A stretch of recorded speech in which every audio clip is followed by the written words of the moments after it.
Hallelujah, hallelujah.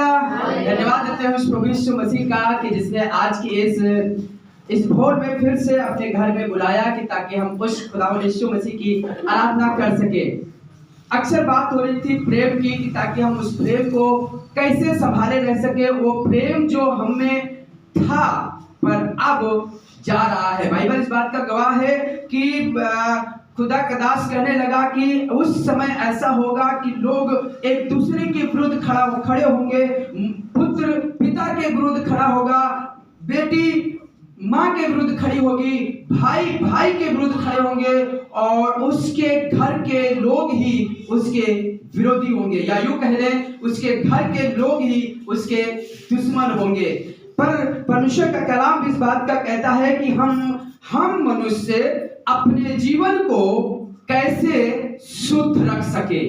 Hallelujah, hallelujah. कैसे वो प्रेम बना रहे, कैसे वो भलाई बनी रहे, कैसे परमेश्वर ने जो हमारी जिंदगी में काम किए हैं कैसे हम उनको संभाले रख सके, कैसे हम उन जीवनों को परमेश्वर के साथ जो हमने वादा किया है कि यीशु मसीह जीते मरते दम तक, प्रभु जब तक आखिरी सांस हमारी चलेगी तब तक हम तेरे साथ बने रहेंगे, कैसे बने रह पाएंगे, कैसे उस वचन के अनुसार अपना जीवन व्यतीत करने पाएंगे। आप थोड़ी देर प्रभु के कलाम से इस वचन के द्वारा बरकत पाएंगे। हमारे साथ एक निकल कर पढ़िएगा जो मिलेगा भजन संहिता की किताब 119 और उसकी 9वीं आयत। भजन संहिता की किताब 119 और उसकी 9वीं आयत पढ़िएगा।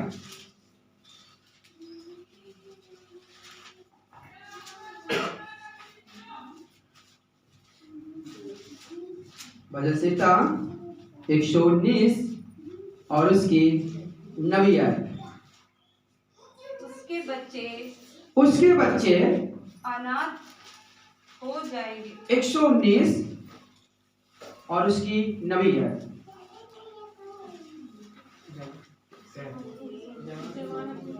हाँ पढ़ दें। 119 जी। जवान अपनी चाल को किस उपाय से शुद्ध कर रखे, किस उपाय से शुद्ध रख सके। अच्छे कपड़े पहनकर, सफेद शर्ट पहनकर, या यूं कह ले हमारी तरह टाई लगा के, या कोट पहनकर, या फिर अच्छे से साबुन लगा के, शैम्पू लगा के, या फिर यूं कह ले स्प्रे डाल के या परफ्यूम डालकर, सेंट डालकर कैसे हम शुद्ध कर सके। कई बार हम जब चलते हैं तो कई बार अपने मोजों को सूंघते हैं और कहते हैं कहीं बदबू तो नहीं आ रही, तो क्या करते हैं सेंट डाल लेते हैं ताकि किसी को पता न चले। कई बार कपड़े कई बार नहीं धुल पाते तो सूंघते हैं कहीं कपड़े गंदे तो नहीं है, बदबू तो नहीं आ रही, बदबू आ रही तो सेंट डाल लेते। पर हम इस जीवन से जब बदबू आए, जब इस जीवन से अनर्थ काम होने लगे, जब इस जीवन से गलत काम होने लगे, जब इस जीवन से प्रेम जाता रहे, तो हम इस प्रेम को बनाए कैसे रखें, इस जीवन को कैसे हम अपने मसीह के साथ चल सके। जैसे मसीह का स्वभाव था वैसे हमारा स्वभाव कैसे होने पाए। ये भजन संहिता दाऊद एक बात कहने लगा कि मनुष्य अपने जीवन को किस उपाय से शुद्ध कर सके। आज दुनिया इसी चक्कर में है, इसीलिए सब चाह रहे कि शुद्ध रहें, साफ रहें, पवित्र रहें। पर हम पवित्र रहने के लिए ऐसा कौन सा काम करें, किस तरीके से चले, कौन से ऐसा केमिकल बनाया गया जिससे हम साफ रह सके, जिससे लोग देख सके। हाँ, ऊपरी बातें तो सब देख लेते हैं, चीजें तो सब देख लेंगे। यदि हम हंसेंगे तो हमारे दांत पता चल जाएंगे कि आज ब्रश किए हैं कि नहीं किए हैं, पता चल जाएगा कि हम गुटखा खाते हैं कि नहीं खाते हैं। मुंह से जब बोलेंगे तो पता चल जाएगा कि हम कौन सा नशीला पदार्थ सेवन किए हुए हैं। पर मैं बताना चाहता हूँ आसमान का परमेश्वर दाऊद के तरह एक बात कहना चाह रहा है कि हम इस जीवन को किस उपाय से शुद्ध कर पाए। आज कई बार इसका कोई चिंता नहीं है। हाँ, घर साफ कर ले, घर की सफाई कर ले, घर में जाला न लगा रहे, हमारे कपड़े साफ रहे, हम जहाँ जाए तो हमारे जूते को देखकर, हमारे कपड़ों को देखकर, लेडीज साड़ियों को देखकर, कई बार उन चीजों को देखकर कि हमें देखें और कहें वाओ कितने सुंदर हैं, वाओ कितने खूबसूरत दिखाई दे रहे हैं, वाओ कितने कपड़े अच्छे हैं, इनका घर कितना अच्छा है। इनके घर में जब जाते तो बल्ब देख के अच्छा लगता, पंखे देख के अच्छा लगता, खिड़कियां देख के अच्छा लगता, पर्दे देखकर अच्छा लगता। पर क्या कोई हमारे जीवन को देखकर इस बात को कह रहा है, हमारे कामों को देखकर क्या इस बात को कह रहा है कि हमें इनके कामों से मिलती है। कोई कहने के लिए तैयार नहीं है, कोई इस बात की चिंता नहीं कर रहा कि हम अपने जीवन को कैसे शुद्ध कर सके, अपने जीवन को कैसे हम चला सके। जब मसीह का हम पर छाप लगी हुई है, जब मसीह का छाप लगी है, जब लोग हमें ढूंढते हैं तो ढूंढते हैं कौन से सुजीत के घर जाएं, ईसा मसीह वाले सुजीत के घर जाएं। समझ रहे हैं?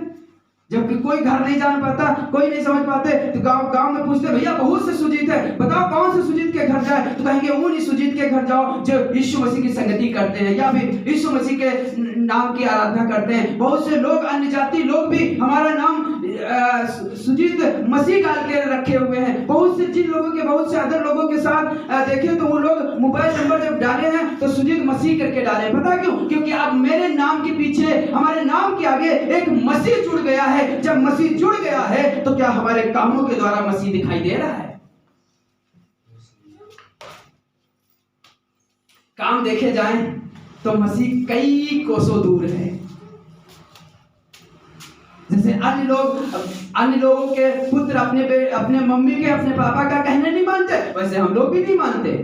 भैया अब हमें चलना आ गया, अब हमें सब कुछ आ गया है, अब हमें मत सिखाओ, अब हमें खुद तरीका मत सिखाओ, अब हमें मालूम हो गया, हम सब कुछ पढ़ लिए हैं, अब नेट के द्वारा पढ़ लिए। नेट में एक ऐड आता है कि बोलने से सब होता है, सिर्फ बोल दो, देख लो, सुन लो और समझ लो। पर उस तरीके से मसीही जीवन नहीं चलता है। वो जिन तरीके से हम मसीही जीवन चलाना चाह रहे हैं कि कई बार गीत गा ले, कई बार प्रचार कर ले हमारी तरह, कई बार दुआ कर ले, कई बार ढोल बजा ले, कई बार कीबोर्ड बजा ले, वर्शिप कर ले, ये आराधना है, ये सेवा है, ये मसीह का जीवन है। ये मसीह का जीवन नहीं है। जब आप यहाँ से अपने घरों में जाएंगे, जब इस कलीसिया को छोड़कर अपने घरों में, अपने उन संसार में जिएंगे, तब आपकी मसीहत दिखाई देगी कि कैसी मसीह है, कैसा जीवन हम व्यतीत कर रहे हैं, किस तरीके से हम जीवन में चल पा रहे हैं। तब हमें पता चलेगा कि हमारा जीवन कैसा है। दाऊद के द्वारा परमेश्वर का वचन कहने लगा कि मनुष्य अपने जीवन को कैसे साफ करे, कैसे साफ करे, अपने जीवन से मसीह को कैसे दिखाए। हम कई बार बाइबल पढ़ के मसीह को दिखाना चाहते हैं, प्रचार करके मसीह को दिखाना चाहते हैं, इससे कुछ मतलब नहीं। जब लोग देखेंगे, पौलुस कहने लगा जब तुम जाओ तो तुम खुली हुई एक पत्री हो, तुम्हारे अंदर लोग पढ़ लें कि तुम मसीह के लोग हो, तुम्हारे कामों से पहचाने जाए। आज तो हमारे कामों से मसीह की बदनामी हो रही है। यीशु मसीह, बार बार हम यीशु मसीह को क्रूस पर चढ़ा रहे हैं। हम अपने कामों के द्वारा, जो संसार में होता वही काम हमारे घर में भी हो रहा है, वही काम हमारे जीवन से भी हो रहा है। उसी तरीके से चले जैसे संसार के लोग चलते हैं। हाँ, हम अपने में आ गए तो समझ लेना अभी हम अपने में नहीं आए हैं। इसका मतलब संसार के लोग भी अपने में आते हैं और हम भी अपने में आते हैं। समझ रहे हैं? हम भी अपने में आ जाते हैं। तो अभी तक कहां चल रहे थे? जब मसीह का प्रेम आपके अंदर है, मसीह चाहते हैं कि कैसे हम अपने जीवन को, आप कैसे जीवन को शुद्ध कर सके। लिखा हुआ है मनुष्य अपने आप को कैसे, किस उपाय से शुद्ध रखे, कौन सा उपाय करे। सुनिएगा जी। तेरे वचन के अनुसार सावधान रहने से मैं पूरे मन से तेरी खोज में लगा हूं। मैं तेरी खोज में लगा हूं। हमारी खोज क्या होनी चाहिए? अभी वर्षिप में परमेश्वर ने इनसे बात की, चमन भाई से, कि हमारी खोज क्या है। आज हम तो जब प्रभु के पास आ रहे तो ये खोज है, आज हमें गाना गाने को मिलेगा, और जिस दिन गाना गाने को नहीं मिल गया, मूड खराब हो गया। ये मसीह जीवन नहीं है। गवाही देने को नहीं मिला, मूड खराब हो गया, ये मसीह जीवन नहीं है। प्रचार करने को नहीं मिला, मूड खराब हो गया, ये मसीह जीवन नहीं है। अरे जब यीशु के पास आओ, जब यीशु मसीह के पास आओ तो उसे खोजो, और जो इस उपाय से अपने जीवन को शुद्ध कर सकते हैं वो है परमेश्वर का वचन। इसीलिए पौलुस कहने लगा अपने हृदय में परमेश्वर के वचन को अधिकाई से बसने दो। जब परमेश्वर का वचन होगा, परमेश्वर की सामर्थ होगी, जब परमेश्वर का आत्मा होगा, जब परमेश्वर की सामर्थ हमारे अंदर होगी तो प्रेम भी होगा, भलाई भी होगी, कृपा भी होगी, आनंद भी होगा, विश्वास भी होगा और संयम भी होगा, और भी जो फल हैं परमेश्वर के आत्मा के, वो फल हमारे अंदर दिखाई देने पाएंगे। यही कारण है कि हमारे अंदर मसीह का प्रेम नहीं दिखाई दे रहा, मसीह की बातें नहीं दिखाई दे रही, हमारे वचन के द्वारा, हमारे चाल चलन के द्वारा मसीह की बदनामी हो रही है, मसीह के लोगों की बदनामी हो रही है, परमेश्वर की बदनामी हो रही है। आज लोग, पहले के लोग देखकर यीशु के पास आया करते थे, आज हमारे कामों के द्वारा यीशु को देखकर भी पीछे हट जाते हैं, पीछे हट जाते, कोसों पास चले जाते। कहते जब इनका जीवन नहीं बदला, जब सुजीत भाई का जीवन नहीं बदला, एक प्रचारक होने के वजह से, एक दुआ करने के हैसियत से इनका जीवन कुछ नहीं बदला, तो हमारा जीवन क्या बदल जाएगा? लोग कोसों दूर चले जा रहे हैं। आज हमारा ये उद्देश्य नहीं है, हमारा उद्देश्य ये है कि हम अपने जीवन को कैसे मसीह के द्वारा हम शुद्ध कर सके, कि ताकि लोग हमारे पास आए, लोग हमारे ओर खींचे चले आए। जब यीशु मसीह रास्ते से गुजरता था तो भीड़ की भीड़ उसके पीछे चला करती थी। क्यों? उसका जीवन संसार के जैसे नहीं था, संसार में था। हम तो अक्सर कहते भैया हम तो पापी हैं, हम तो पाप से जन्मे, हम तो संसार में जीते, इसीलिए हमको संसार के तरीके चलना पड़ेगा। गाली निकल ही जाती है, चोरी हो ही जाती है, पाप हो ही जाता है, क्योंकि पाप हम में बसा है। कई बार ये वचन हमारे अंदर ये और पाप करवा देता है, और गलत काम करवा देता है, क्योंकि हम तो पाप से जन्मे, ये दिमाग में बैठा नहीं, पाप से जन्मे हैं, पर पाप हम में होगा नहीं जब परमेश्वर का वचन होगा। क्योंकि जब दाहिने मुड़ोगे, जब बाएं मुड़ोगे, जब किसी तरीके से पीछे मुड़ने लगे, क्योंकि तुम्हारे पीछे से एक आवाज आएगी कि तुम यही रास्ते चलो, क्योंकि मसीह का वचन तुम्हारे हृदय में अधिकार से बसने वाले। तेरे वचन मानने से हम अपने जीवन को शुद्ध कर सकते हैं, तेरे वचन के द्वारा। वो वचन क्या है? वचन क्या है? यीशु मसीह। यीशु खुद वचन है, यीशु खुद शब्द है। और जब यीशु वचन होगा तो यीशु हम में होगा, जब उसका पवित्र आत्मा हम में होगा तो यीशु के काम दिखाई देंगे। जैसे यीशु तरस खाता था, जैसे यीशु लोगों को क्षमा कर देता था, लोगों की गलतियों को ढांप दिया करता था, चाहे वो बेविचारी या लड़की आई हो, चाहे गलत काम करके आई हो, चाहे अंधा आया हो, चाहे कोढ़ी आया हो, चाहे जितना भी गलत काम क्यों ना किया हो, पर यदि यीशु के पास आया तो यीशु ने कभी भी उसका पाप उजागर नहीं किया, पर उसके पाप पर पर्दा डाल दिया। क्या हम ऐसा कर पा रहे हैं? संसार में हम में तो अब तो कुछ फर्क नहीं है। लिखा हुआ है, पौलुस कहने लगा कि जितना अन्य जातियों में पाप नहीं होता है उतना तुम में हो रहा है। ये बात कहने में बड़ी शर्म की बात है, पर मैं बताना चाहता हूं, जो पौलुस ने बात को कहा है, हम उसको कहने में भी नहीं शर्माते, क्योंकि जो अधर्म संसार में नहीं हो रहा है वो हम में हो रहा है। हम कैसे अपने जीवन को शुद्ध कर सके?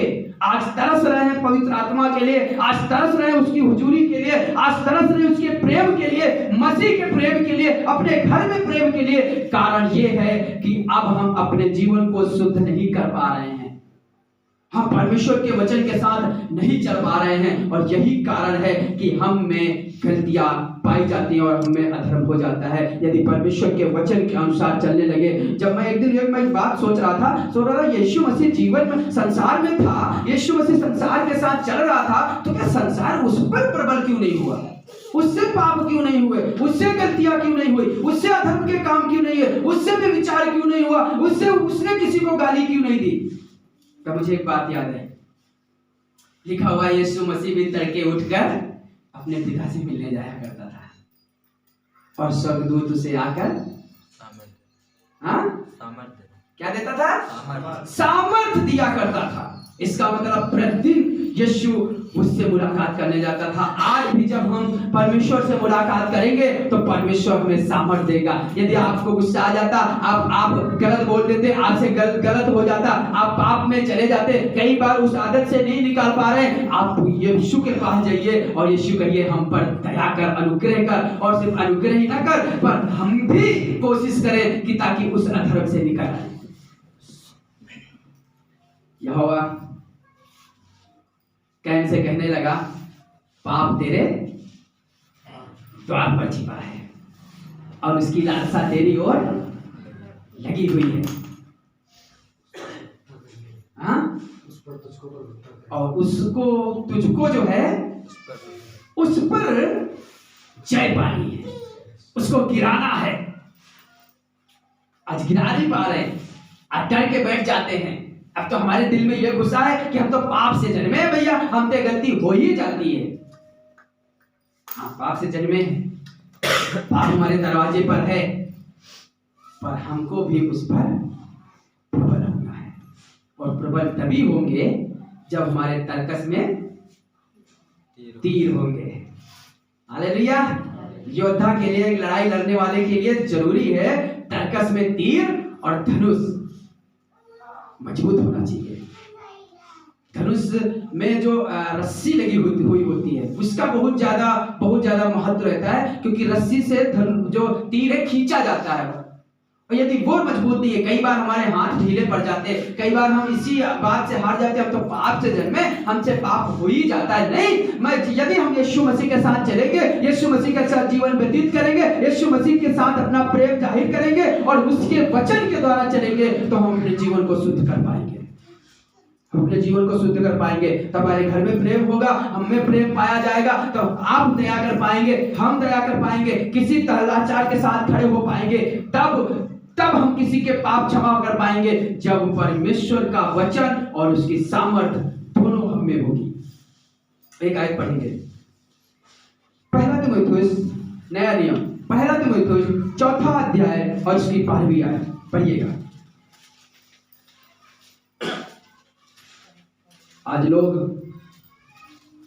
हमें तुच्छ जान रहे हैं, आज लोग हमें आदर नहीं दे रहे हैं। कई बार हमें घर में आदर नहीं मिलता, कई बार हमें समाज में आदर नहीं मिलता, कई बार जहां जाते वहां आदर नहीं मिलता। पर एक परमेश्वर का वचन पौलुस के द्वारा एक बात तीमुथियुस के कलीसिया के नाम चिट्ठी लिखकर एक बात कह रहा है। पहला तीमुथियुस 4 अध्याय और उसकी 12वीं आयत जी।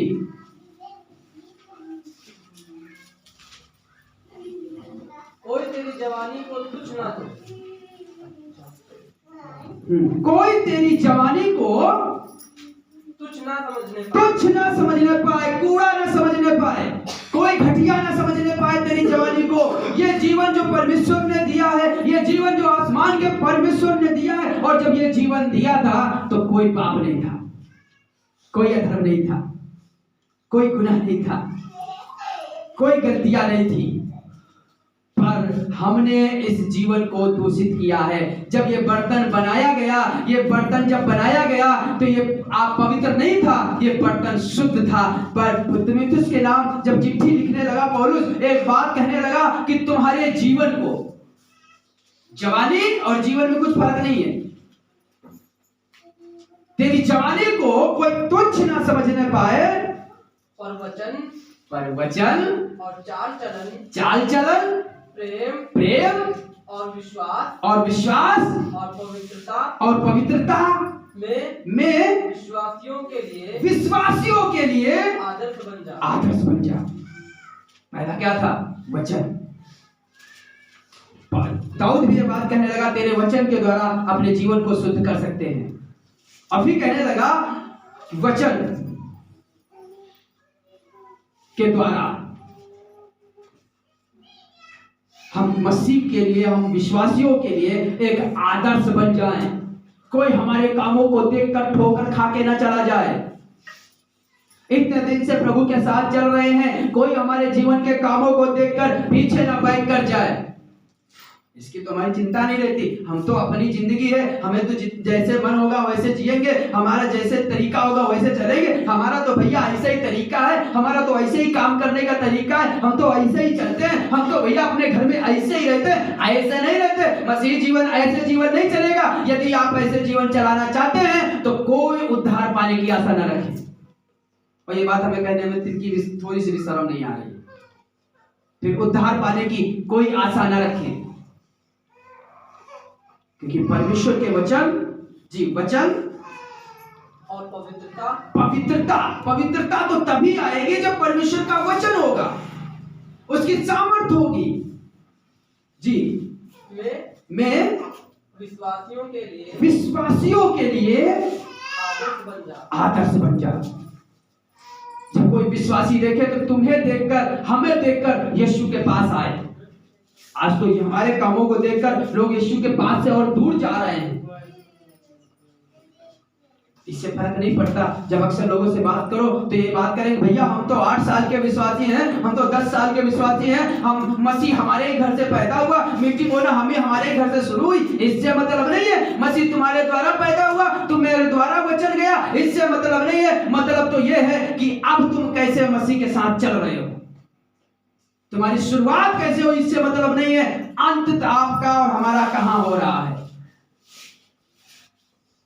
क्या कभी गौर किया है, सिर्फ खादिम ही नहीं, सिर्फ यूथ ही नहीं, पर क्या आपने गौर किया है कि किसी को हमारे द्वारा ठोकर लगी है तो क्या जाकर हमने माफी मांगी है?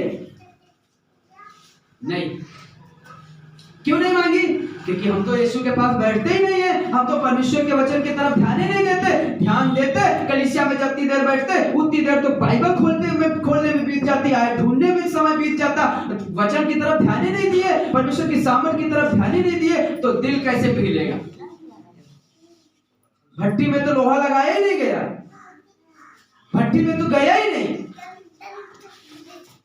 जब आयत बोली जाती तो पूरा समय बोलते बोलते आयत निकालते निकालते पूरा समय बीत जाता, क्योंकि घर में समय नहीं मिलता बाइबल खोलने का, घर में टाइम नहीं मिलता दुआ करने का, क्योंकि यहाँ दुआ करेंगे, यहाँ आराधना करेंगे, यहाँ नाचेंगे, यहाँ गाएंगे, पर घर में समय नहीं है। मैं बताना चाहता हूँ, यदि यहाँ आराधना करने को टाइम न मिले, यहाँ गवाही गीत गाने का समय न मिले, यहाँ बाइबल पढ़ने का या पढ़ाने का समय न मिले, यहाँ कुछ दिखाने को समय न मिले, तो अपने घर में दिखाइए, अपने घर में करिए, अपने घर में खूब आराधना करिए। अकेले में बैठिए ना, अकेले में बैठिए, परिवार के साथ बैठिए, खूब आराधना करिए, तब आपका घर और हमारा घर एक कलीसिया बन जाएगा, एक चर्च बन जाएगा। पहला पतरस 2 अध्याय की 16वीं आयत।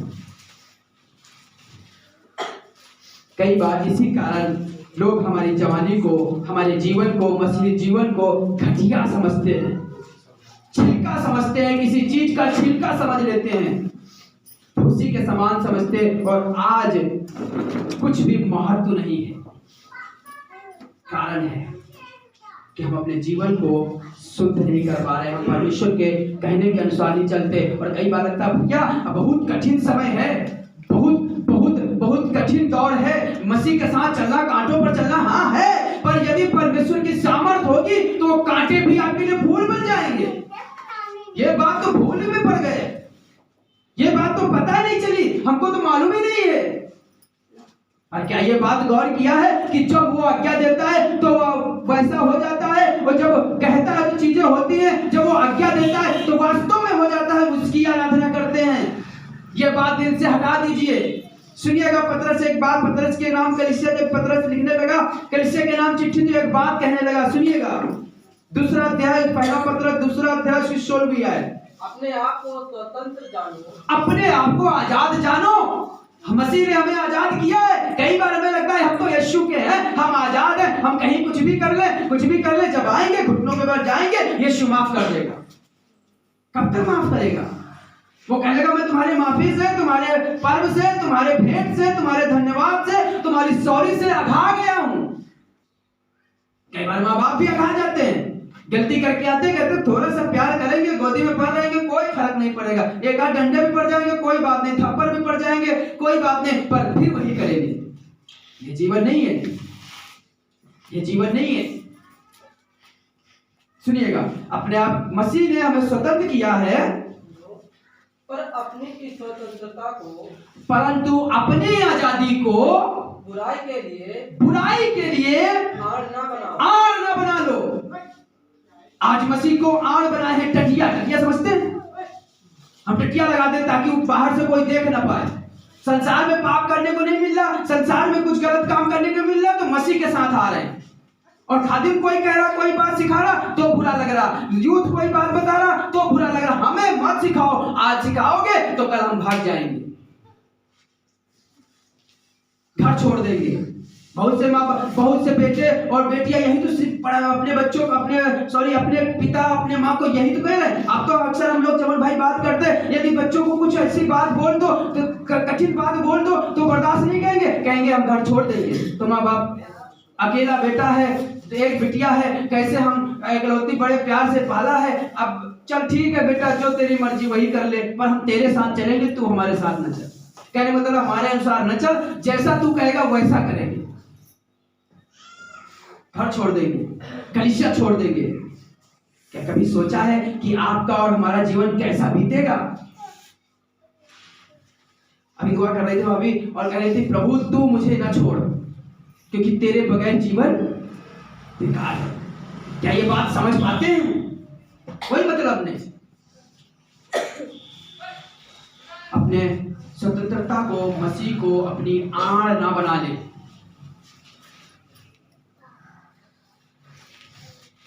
धर्मियों के तंबू से जय जयकार की ध्वनि हो रही है, क्या हमारे घर से जय जयकार की ध्वनि होती है? नहीं। हमारे घर से तो बीमारी की आवाज आती है, दर्द की आवाज आती है, कुकर्म की आवाज आती है, अधर्म की आवाज आती है, पाप की आवाज आती है। आखिरी आज पढ़ेंगे और फिर दुआ करेंगे। दूसरा तीमुथियुस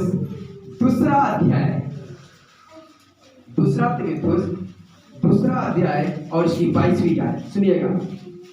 हमको एक काम करना है, कैसे हम बचेंगे, कैसे हम अपने जीवन को शुद्ध कर पाएंगे, कैसे हम जब पाप की दुनिया में जी रहे हैं, पाप संसार में पाया जाता है, घोर अंधकार छाया हुआ है, कैसे हम बचेंगे? सुनिएगा। जवानी की अभिलाषाओं से भाग, जवानी की अभिलाषाओं से भाग। कई बार लगता है ये तो जवानों के लोगों के लिए, ये तो नितिन भाई के लिए, आदित्य भाई के लिए, चौहान भाई के लिए, हमारे लिए है। हम तो बूढ़े हो गए, आपके लिए नहीं, आपके लिए भी है। छोटे पैर क्या करते हैं, बड़े पैर करते हैं। छोटे लोग क्या करते हैं, बड़े लोग भी तो का धर्म नहीं करते, बड़े लोगों से गलतियां नहीं होती, बड़े लोगों से पाप नहीं होता, बड़े लोग गलत नहीं करते। क्या बड़े लोग भी विचार नहीं करना जानते? गलत लोग बुरी नजर देखना बूढ़े लोग नहीं जानते, क्या नहीं करना जानते? तो ये वचन हर एक के लिए है और हमको उनसे भागना है। जब पाप हम पर आए, जब संगति कोई आए, और थोड़ी लगा लिया जाए, और थोड़ा कर लिया जाए, और थोड़ा चुगली कर लिया जाए, और जब किसी के घर की बात कर लिया जाए, जब किसी के घर की बात हो, जब बुराई की बात हो, तो तुम वहां से निकलो वहां से। जवानी की अभिलाषा से भाग जी। और जो शुद्ध मन से प्रभु का नाम लेते हैं उनके साथ धर्म अर्थात यीशु मसीह और विश्वास और प्रेम और मेल मिलाप का पीछा कर। क्या हम इसका मेल मिलाप का पीछा कर पा रहे हैं? आप प्रभु से दुआ करेंगे। और आज मैं बताना चाहता हूँ, यदि अपने जीवन को शुद्ध करना चाहते हैं, अपने जीवन को मसीह के साथ चलाना चाहते हैं, तो एक ही कारण है, परमेश्वर का वचन और प्रार्थना। वचन पढ़ेंगे, प्रार्थना नहीं करेंगे, तब भी एक पैर से रह जाएंगे। और कितना एक पैर से दौड़ेंगे? तो दोनों पैर मजबूत होना बहुत जरूरी है, प्रार्थना और वचन। जब प्रार्थना करेंगे तो हम परमेश्वर से बात करते हैं, और जब वचन पढ़ते हैं तो परमेश्वर हमसे बात करता है, और तब हम अपने जीवन को मसीह के साथ वचन के अनुसार व्यतीत करने पाएंगे। आइए अपने आप को बंद करें और दुआ करें। Thank you Jesus, thank you Jesus. आज प्रभु यीशु मसीह ये बात सच है कि लोग तुझे आड़ बना लिए हैं, लोग अब पाप करने का एक जरिया ढूंढ लिए हैं। प्रभु मेरी दुआ है इस कलीसिया छुटिया ना हो, इस कलीसिया सुस्त ना रहे, ये कलीसिया प्रभु निष्कलंक होने पाए, इसमें पाप ना पाया जाए। प्रभु मेरी दुआ है खुदावंद यीशु मसीह इसमें प्रेम पाया जाए, इसमें भलाई होने पाए। हम इस बिल्डिंग की बात नहीं कर रहा हूं, मैं बात कर रहा हूं हम और आप एक कलीसिया हैं। प्रभु मेरी दुआ है इस जीवती कलीसिया में एक जीवता शरीर प्रभु तेरे काम आ सके, तेरे साथ संगति कर सके। और प्रभु यीशु मसीह हम अपने जीवन को तेरे अनुसार व्यतीत करने पाए, ऐसी हम प्रार्थना करते हैं और कहते हैं हर एक को शांति दे प्रभु, ताकि अपने घर में भी प्रभु तेरे माहौल को, तेरे आराधना को, तेरे प्रेम को बनाए रखें, ताकि तेरा प्रेम इन मसीही के जीवनों में पाया जाए। प्रभु दया करें, यीशु मसीह के नाम में दुआ करें। आमेन आमेन।